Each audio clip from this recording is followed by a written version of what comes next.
Don't you hate it when you take an axe to the forehead? Really ruins the day of my pillaging and burning and looting. So today we're going to build a Viking goggled helmet on Bang This. I'm going to show you first how to measure. The first thing, most important thing, is have a plan. You can't just jump into this stuff and expect a nice result, or it'll look something like an orc would build. So the first thing that we're going to do is measure from right here to back here, with that little dent. And then the second thing is from the top of your ear all the way over to this top of the ear. And the third thing you're going to measure is from here all the way around to here. And that'll give you the shell of the helmet. Then we sit the plates in there, and then we're going to rivet it, and then we're going to build the goggles, rivet those in, and then we all might get a little ornate. And I'll show you how to all do this. What I'm kneeling on is 16 gauge sheet metal. It's mild steel, it's not carbon, you don't have to worry about temper or anything like that. You can get it from steel yards. Don't buy it from big box retailers, they'll rip you off. And I use this because it's heavy enough to be used as armor, but it's not too hard to cut. It's pretty easy to use. And so I went ahead and took my measurements, and I'll show you how to measure and cut most efficiently so you use the best of your materials. So I usually make the bandings out of 1.5 inch bands. So right here, 1.5 inch. Then I come down just a little bit, make sure it's right on line, go down to 1.5 inch. I know it says 2.5 inches, but you never use the tip because that's loose and it'll give you a bad reading. So over from here to here was 14 inches. So I go from the edge, and it doesn't have to be perfect because you have to leave room for padding. So 14 inches. And you come in 1.5 inches. I always leave plus marks to show where that piece goes into a corner. And then my next one is 13 across, and I know I spelled across wrong. And so 13 here down to 13, and come in on that same line at 1.5 inches. So I don't have 24 inches here, but and then 24 inches is the diameter of my head. Now I'm going to come in that other 1.5 inches for the 24 inches. But first I'm going to make my straight edge lines so I know where to cut. You just line everything up. Anything relatively straight, it doesn't have to be perfect. We're probably going to grind or file on it anyway. So just like that. Could have gotten a smaller straight edge, but I'm not that smart. Okay. It doesn't look straight.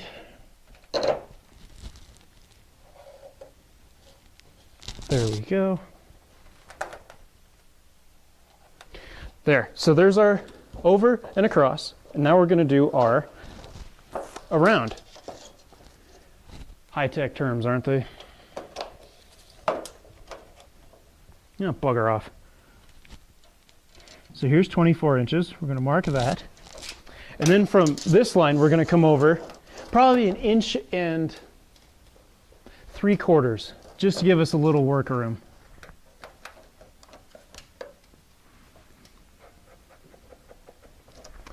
Okay. So there's that. I come over again 1 3/4 inches down here so I can get myself a good straight line. There's that, and one more down here. And don't worry about writing on your steel. You can just sand it off. It comes off pretty quick and easy. That's what she said. All right.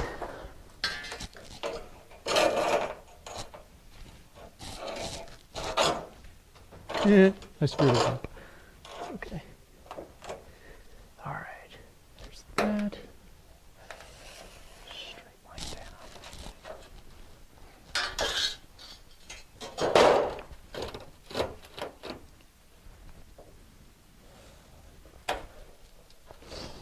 Okay, so there's that. And cut, if you will.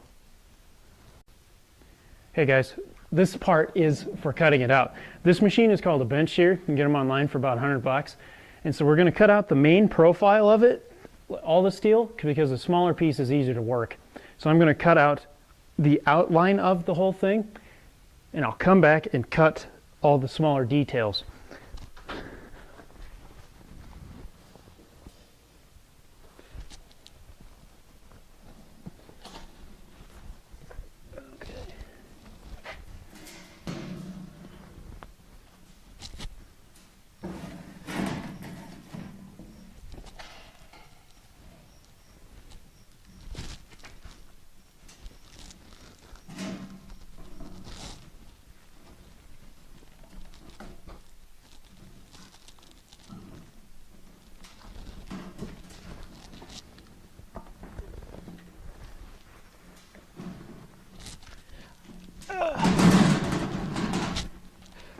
I guarantee the medieval age people would have killed for a tool like this. They had to cut everything out with a chisel or hammer it all out from just a little block of iron or steel. Ooh.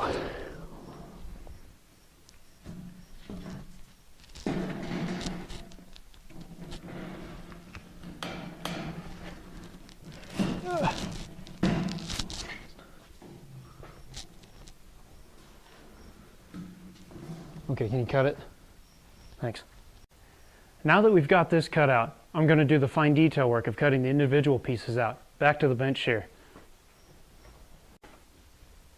Okay, so I'm going to show you guys how to hammer out these little warp things. I don't know the scientific term. We'll say the warp term is the Latin term. So just take a smooth, hard surface. Make sure the face of your hammer is pretty clean, because any imperfection in the hammer will transfer into the steel. So just go real slow. And notice I'm not just wailing on it. It's just enough to get the metal to go. Just smooth out, be chill, relax, just kind of give it a massage. And it doesn't have to be perfect, just straighter. Tell that to Justin Bieber.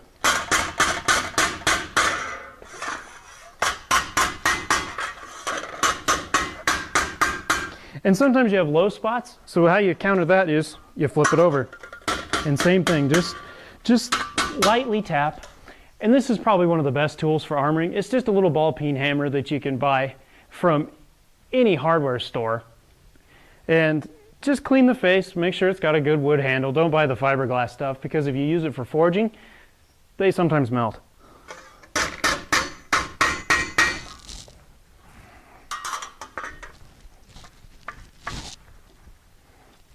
Another thing is watch for burrs, because metal splinters hurt like crazy. You think a wood splinter is bad? Metal splinters go in and they're jagged, and when you pull them out, they rip even more.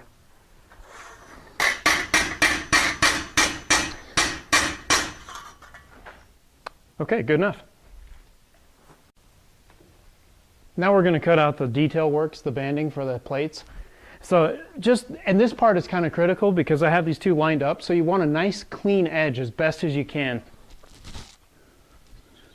So just kind of go slow, take your time.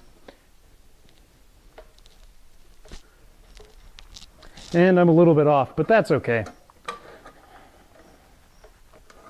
Slide that back just a little bit, keep cutting.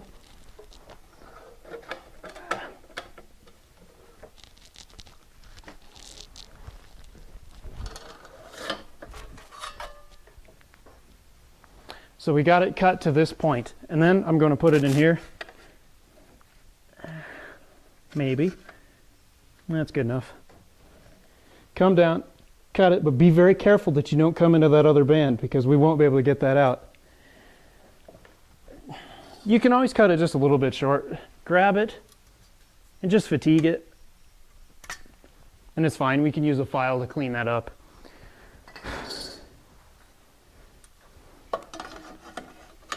Slide that. All right, so I've got the blade lined up with the second mark. We're going to cut this over band.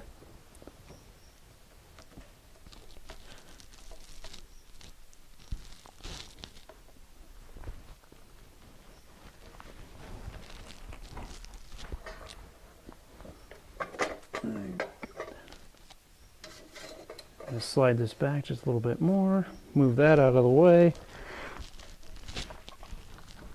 Okay. I goobered it up a little bit, but that's why I told you to do 1 3/4 instead of 1.5 inches, because we can come through here with a sander or a grinder or a file to keep this clean. Get this little notch out, but it's not a big deal. It's just a little more time. But don't worry about it, especially if this is your first helmet. Don't worry. So you got to start somewhere. So cut this off, right like that. Probably works better back here, more leverage. There's that one. Here's this one. Here's this one. Here's this one. And the last one to cut is this one.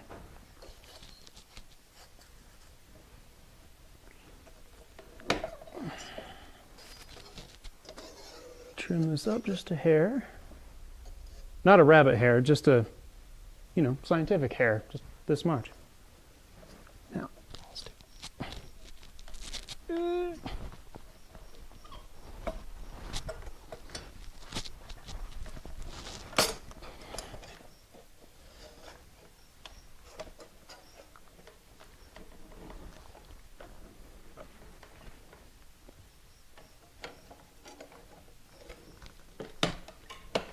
and finally, that one.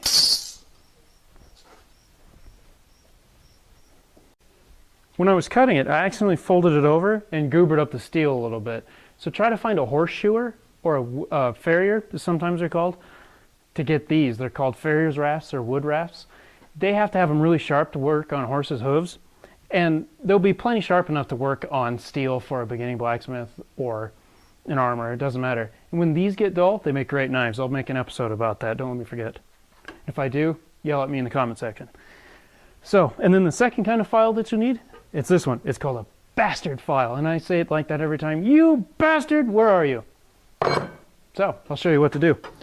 Just pull it back. Don't pull too hard or it'll bite and then take too much off. Just let the file do the work. Just even strokes. Make sure that you leave your file flat or you'll roll it and then it'll get kind of a weird edge. I don't know why, it's annoying to get out.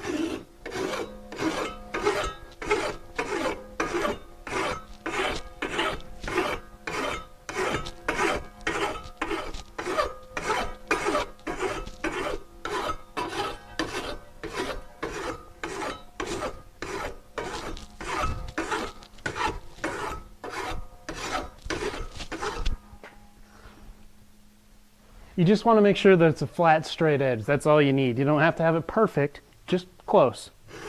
A